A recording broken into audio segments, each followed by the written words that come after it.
everyone! Welcome to the first episode of Let's Work And Talk in PH. I'm Mau, Market Analyst. And I am Arex, Marketing Intern. And today we're diving into something that almost everyone can relate to. Your very first job experience or your first day. Or first time, like first time mo kumain sa luxurious restaurants or first time mo pumunta to unfamiliar places. Or first day as an intern and first day as an employee sa isang company. We'll be looking back on our first day and we'll also share tips on how to survive and thrive to your first day. But before that, if meron kayong mga funny, awkward, and inspiring first day stories, we'd love to hear that. So comment down below. Below. Di ba, Mau, nag-start ka as an intern? Yes. So, as an intern din right now, I'm very curious about your first day as an intern and also your first day as an employee. Yung first day ko as an intern is very eventful. So, basically, yung orientation namin nangyari sa bus. Oh my God! Nangyari sa bus. Gumaganon kayo. Okay, for first day. So, ang ginawa niya, diba nasa bus kami? So, kabisado niya kasi yung mga building na dinadaanan ng bus. So, nasa bus kami, parang nagkaroon kami ng quiz. Alam niyo ba kung anong building Wow, yan? field trip vibes. Ganun siya. Naging field trip siya. Ano niyo ba kung anong building? Tapos, explain siya. So, syempre kaya nakikinig kami. Tapos, punta na kami ng event. So, sa event, sabi kasi ni Jonas, ano kayo, medyo casual lang yung damit niya, ganyan. Casual. So, first day mo, syempre, kailangan ng parang first impression last kasi, diba? Yes. So, yung first day namin, yung mga suot namin, casual talaga, as in casual. Tapos, yung event pala na yun is Woofy Hours. So, yung event na yun ay para sa mga aso. Ooh, woofy hours, like woof woof. Like meow meow. Like woof woof and meow meow. Diba usually sa first day mo, ano ka na kagad, office ka na kagad. Yes. So, sa amin, medyo iba siya kasi, ayun nga, event Hindi agad. cliche. Oo. Yung first day. Grabe daw sa cliche. Yeah, cliche. Pero medyo eventful yung yung araw na yun. So, nag-start kasi yung pinaka-event ng 2. So, nandun na kami ng super aga para mag-set up, mag-assist ng mga merchants and all, tapos registration, ganyan. So, kinakapa pa namin yung mga nangyayari. Pati si Jonas, parang inaano pa namin. Siyempre, parang doon na din siya nag-orient na, ito yung mga ginagawa. Pag gantong event, kailangan ganito yung setup, kailangan kausapin niyo yung mga merchant, ganyan. So, yun yung nangyari sa first day namin. Tapos, doon na din namin na-meet yung team. Na-meet namin sila ng not so formal, na parang, ito si ganyan. Yung pag outside na ng office, parang kung ano sila outside ng office, doon namin sila na-meet. Mga, casual lang na usap, ganyan. And my first day as an employee naman. So, yung first day ko as an employee, parang, medyo magaan siya kasi nga nag-start ako as an intern. Yeah. So, same company kung saan ka nag-intern. Yes. Oh, That's wow. why. Magaling to na-absorb. Kaya naman. Charis! Gusto ko patunayan. So, yun yung nangyari nung first day ko. Very eventful, like, not so formal. Yes. So, Alex, since intern ka ngayon, ang alam ko, bago yung first day mo, marami kang ginawa. Ano-ano yun? So, the first day ko, I came prepared talaga. Wow. Bakit kaya ako naging prepared? Kasi, to give you a context, Yes. guys, yung school ko, mas malapit lang siya sa house namin. So, hindi ako marunong mag-commute at all talaga. And yung office Yes. namin is far from our house. Oo. Tapos babiyahe ka. Yeah, babiyahe ako. So, ang ginawa ko before that day, so yung first day ko is Monday. And yung Sunday ko, nilaan ko siya para practicein kung paano mag-commute. So, pumunta ako ng From from Espanya to Makati. So, yun. So, practice ko siya. Meron pa akong maliit na note nun. Oo. So, ano yung mga sasakyan yeah, kung ano mo, mga ganyan. sasakyan ko. Magkano pag student, magkano pag hindi. Tapos, yung mga landmark, like, kunwari, pag nakita ko na tong building na to, Malapit na. ako. So, talaga nag-practice ako. And then, may picture pa ako nun na nandun ako sa building nun bago ako pumasok nakita ng ko first yun. day yon. So, pinakita ko sa kanila yun ng first day kasi sobrang proud ko. Like, dun din na show kung gaano ako dedicated. Wow, ka-determined. And ganun ka-determined. Na ayaw ko talagang malate sa first day ko. Yes. Kasi, first impression. Yes, last. yes. So, First impression last. first impression. Kasi, kung first time mo sa unfamiliar place, it's better na alam mo yung pasikot-sikot. Yeah. Para hindi ka maligaw. And lalo, syempre, as an intern, mahalaga din na aware ako. Kasi meron akong parang ugali na kinakabahan ako if mga unknown things yung Totoo, lahat maano naman. ko, yeah. So, parang mawala yun, maging confident ako dun sa first day Inaral ko. mo na. Inaral ko papunta dun. So, yun. Parang confident ako Ano yun, papasok. sinakyan mo lahat ng mode Yeah, of transportation? sinakyan ko talaga yun. Like, wala talagang kahit angkas or anything. Nag-LRT ka, nag-jeep ka, Ay, nag-bus hindi. ka. Ano Isa lang. lang. Yeah, yung route ko lang talaga nasusundan. And then yung pauwi din, ninote ko din yun lahat. And pagka-uwi ko talaga, sobrang proud ko. Sabi ko kay Mami, big girl Marunong na ako. na. Yan. Wow, Sabi ko, big big girl. girl na ako, Mami, marunong na ako mag-commute. Yan. I think, very important talaga na mag-prepared ka. Yes. Mag-prepare ka na Before your kung first hindi sa day. sarili mo, kung paano ka pupunta sa isang lugar or dun sa first day mo. Kasi, for example, di ba, pag nag-OJT, di ba, lagi sila sabi ng mga prof na kailangan maayos kayo tignan, kailangan nakatali, kailangan formal ka tignan. Yeah, like physically, lagi, Oo. parang kumaga ang na-feed lang sa atin is kung paano ka magiging Yes. prepared physically. Physically. Medyo din na-discourage nila na malayo yung pag-OJT Yeah. mo, diba? Kasi, for example, kung may tinitik ka pa talaga na isa pang course, Subject. o may kasabay na subject yung OJT mo, parang mas okay na mas malapit yung ano.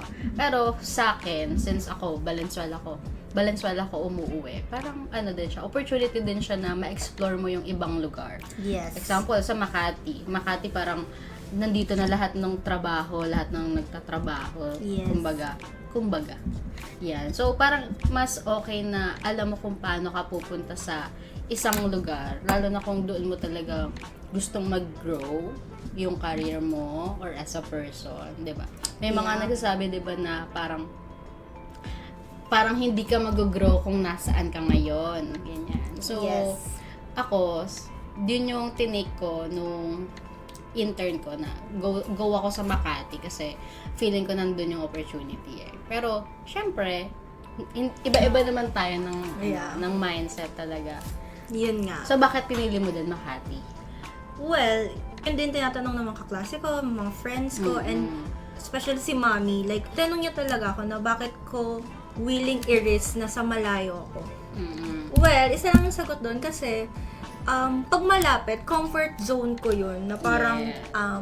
mag-grow ako sa isang bagay. Kailangan kong mag-step out doon sa comfort Wow. zone ko. Step So, yun. out. And sabi nga nila, di ba, na parang pag Ang dami mo na comfortable, sinasabi! if uncomfy ako sa nangyayari or parang nahihirapan ako sa isang bagay, mag-grow ako doon after. So, yun. And super okay din na alam mo talaga yung lugar. Yeah. Kasi may nagkwento sa akin before na bago siya magpirma ng job offer niya sa isang company, pinuntahan niya muna talaga yung office. Wow, grabe Yes. naman. Parang may trust issue ata. Hindi kasi syempre 'di ba, kung first time mo din naman as an employee, mas better na ma-assess mo yung environment, Yeah. yung office, kung talaga para dito ba ako, Yes. ganyan. Dito ba talaga ako? Dito ko ba gustong i-spend yung 9 to 5 PM ko sa araw-araw? So, kung magpapaka-alipin ng salapi ka na lang din naman, doon ka na sa magandang office. Yes. Kasi nakaka-inspire mag-work pag maganda yung Yes. Lalo na, nakikita mo visually. Oo, totoo. Sobrang nakaka-inspire makatapos ng work, ganyan. Or hindi mo mafe-feel na sobrang pagod ka na. Lalo na kung may libreng kape. So, Yes. first day as an intern, did you feel welcome? I can say yes. Kasi yung mga colleagues ko no, nung first day ko, Mm. very smiley person sila. Like, nag-a-ask sila ng question, anong name ko, saan ako galing, ganyan, Ah. da. So, hindi ko parang na-feel na snub sila na parang Yes. intern lang naman Considering to. the age. Yeah, na parang intern lang naman to, bakit kailangan kong Pansinin. intern Ba't thing. kailangan- So, nafe-feel mo na out of place ka, pwedeng maapektuhan kung paano ka mag-work. Tsaka yung output mo. Yeah, din, yung diba? output mo. Kasi pag hindi mo feel na welcome Magiging ka, uncomfy ka. uncomfy ka, tapos matatakot ka magtanong, Yeah. which is very important as an Yes. intern na you need to ask talaga questions. Kasi hindi naman lahat sa'yo sasabihin. Kumbaga O hindi first lahat time sa'yo namin masasabi, first diba? time namin sa ganitong klaseng environment kasi sa school lang naman kami and then Yes. biglang nandito kami sa corporate world. So, yung ma-feel namin na Welcome. kami, malaking factor siya sa amin para hindi kami parang ma-shelter yung mga ideas Wow, namin. shelter! Hindi na siya kinulong. Yes, Shelter na-out siya. Kasi comfy ako with my colleagues. And it's important na free ka mag-suggest. Yes. Diba? And magbigay ng ideas. Which is also same with being an employee naman talaga. Kasi may tendency na may mga colleagues ka na hindi mo masyadong makaka-vibe. Yeah, pero hindi you rin still, naman kasi lahat ng Oo. tao. Pero need mo pa rin kasi talagang makisama. Yeah. Hindi rin naman puro sila. Like, syempre, depende din yun sa'yo kung paano ka makisama sa ibang tao. So, give and take siya para magkaroon ng very True. healthy environment. Wow. Sobrang nakakatulong, lalo pag first day mo na may mag-guide sa yung tao. Yes. So, hindi kasi lahat ng tao ituturo sa yung kumbaga cheat code mo sa corporate world or sa company mo. So, hindi lahat ng tao parang willing mag-guide sa'yo throughout na maging okay ka na, masanay ka na, and all, na kaya mo na ikaw yung gumawa ng mga bagay-bagay. So ako, I'm very thankful na yung mga colleagues ko, very helpful sa akin. And talagang nag-guide throughout na masanay na ako na ito yung ginagawa ko, na ito yung tao na approach ko. Kasi 'di ba, sa trabaho, hindi lang naman sa department mo eh. Yes. May ibang department pa.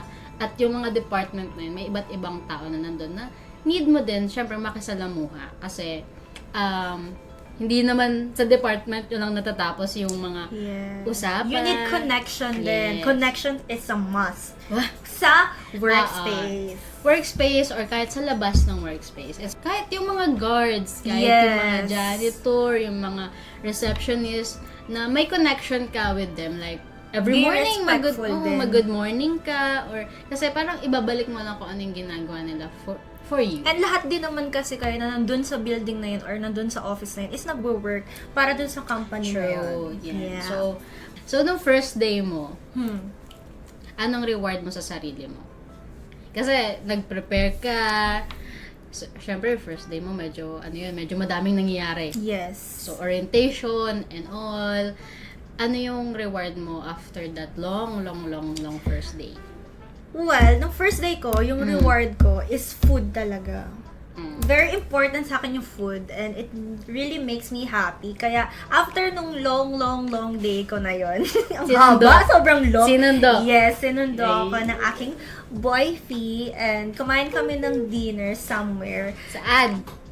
Basta nag-dinner? Yeah, nag-dinner kami. Nakalimutan ko na kung saan. Pero nag-dinner kami. Parang here lang din sa Makati to celebrate din kasi ang tagal ko din hinintay yung internship ko kasi sobrang looking forward ako sa internship ko and nag-land pa ako sa isang company na sobrang ganda for me. Ikaw naman, Mau, anong reward mo nung first time, yung first day mo as an intern or yung first day mo as an employee? Like, either doon, yeah. Feeling ko, makonsider ka na reward yung may trabaho na ako. Gano'n. Yeah. Na nakahinga na ako na hindi na ako magdadaan pa sa maraming Job hunt. Job hunt. Ko job hop eh. Hindi na ako job hunt. Tapos, interviews. Yung mga interview. Kasi isa yun sa parang, di ba? Parang daming pinagdaanan, nag-aasikaso ka ng mga papers, mga documents IDs mo. pa, requirements para makakuha ka ng ID, kailangan mo ng ID, mga ganong bagay. So, yung pinaka-reward ko na doon is that time na-realize ko na hindi na ako magugutom. Wow! After ng 15 days, may sahod na ako. Yes. Yun yung pinaka-reward. Very rewarding. Yes. Ano naman yung masasabi mo? Ito na parang pinaka-last na. Yes, Ano? our takeaways. Takeaway mo as an intern for your kapwa first-time interns din. Yes. Or yung mga mag-i-intern pa lang. So, first is be prepared. Yeah. Like, kailangan mo talagang maging ready sa lahat ng makakaya mo. Like, Emotionally. Yeah, like, physically, emotionally, spiritually, Jollibee. mentally, Jollibee. Lahat ng li. Like, kailangan ready ka talaga, lagi kang prepared. Like, expect the worst. Worst of worst. Yes. And second, don't be afraid to ask questions. Kasi, sa first day mo, hindi naman alam mo lahat. Like, normal lang yun na hindi mo naman talaga, di ba, alam lahat. Like, kahit may orientation or whatsoever. Lastly, have fun. Yes. So, parang, syempre, hindi naman natin matatanggal yung fact na yung first day natin is very pressured, stress, parang parang ang bigat ng feeling kasi first day mo. So, sa lahat nandun. So, wag niyong kakalimutan to have fun. Kasi, hindi mo mamamalayan na yung 600 hours mo or 350 na required hours mo is tapos na. So, parang pagpikit mo, oh my God, last day ko na pala as an intern. So, wag niyong kakalimutan to make friends, kilalanin yung mga colleagues niyo kasi hindi mo na ulit mauulit yung first time mo as an intern. What? Yes. First time employees naman, yung mga fresh grad na papasok sa corporate world. Siguro, first is, yung environment mo is very, very important. Yeah. So, i-assess mo din yung environment mo, yung colleagues mo, ganyan. Makisama ka. Yun. In general din. Makisama ka sa lahat ng tao na nagtatrabaho sa company mo. So, hindi lang naman kasi, yung colleagues mo yung makakasalamuha mo for your whole stay sa company. Yes. Especially, be respectful. Yes. Not to the point na ikaw naman yung hindi nire-respeto. Yes. Always remember na kailangan yung sarili mo din is ma-feel niya na nire-respeto ka rin ng ibang tao. Nire-respeto ka ba, self? Yes, self. It's important din na to set boundaries sa mga, especially sa mga jokes. Kasi may jokes na nakakatawa for them, pero baka sa'yo hindi offensive na. Yes. Yun. Tapos, yun din, have fun. Kasi first day or first time mo sa work. So, ito na yung, kumbaga, training ground mo as an intern, as an employee, and all. As a person in your career. So, ito na yung pinaka-stepping stone mo kung saan ka man papunta. Kung ano man yung goal mo sa buhay, dito na yun magsa-start on your first day. And with that, we hope today's episode gives you confidence for your first day as an intern and as an employee. And for those who are working or currently an intern, we hope that it helps you relive those memories with a smile. Before we end this episode, if meron kayong mga funny, awkward, or inspiring first day stories, we'd love to hear it, so comment down below. And again, I am Arex. I'm Mau. And this is Let's Work And Talk in PH. #ItWorks. Until next time!